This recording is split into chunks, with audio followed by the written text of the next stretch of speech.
David Littleproud holds a very comfortable margin. It's around 20%. There was a small swing to One Nation in the last federal election in his seat. Can they realistically unseat him? Probably not, to be honest. 20% is a lot, but it's what it symbolises. If you look at that poll, it found that almost 1 in 2 Australian voters intend not to vote for either the Labor or the Liberal Party. That's 1 in 2 who won't vote for the government in power of the day. And we're seeing that fragmentation. We're seeing it with the Greens previously. But it's all going to One Nation at the moment. Those numbers are huge. The Liberals are in disarray.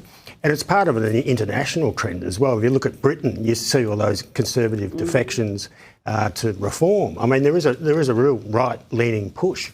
Oh, absolutely. Yeah. I mean, it's been apparent, Michael, internationally. The Liberal Party, the coalition, have missed it. We've spoken about it on this program for years.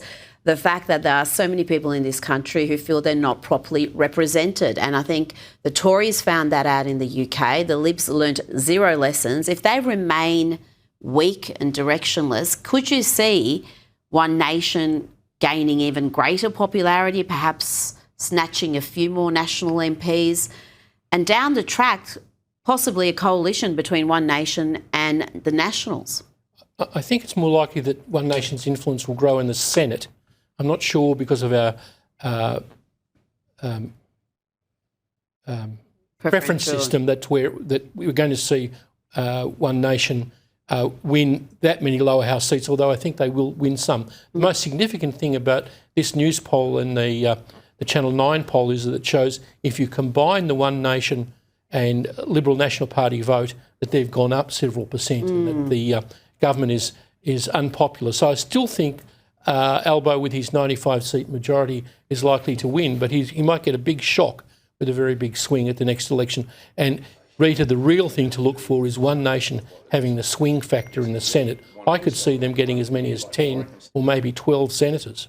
Well, when you saw that Demos poll that came out about a week before News poll, which also had One Nation ahead of the coalition in the primary vote, they looked at the two-party preferred, and when it was Labor and One Nation, it was 50-50. When it was Labor and the coalition, it was 52-48 in Labor's favour. So we are seeing things change. I think a few years ago you would have never thought a party like Reform could be created and be viable, and here we are. Nigel Farage could be the next Prime Minister of Britain, and could Pauline Hanson one day be Prime Minister?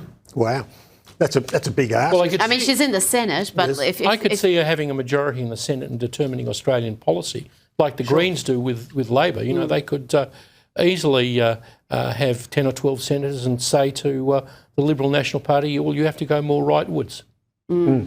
Well, the Greens have pulled both the Libs and Labor to the left for many years, so perhaps there's need for a correction.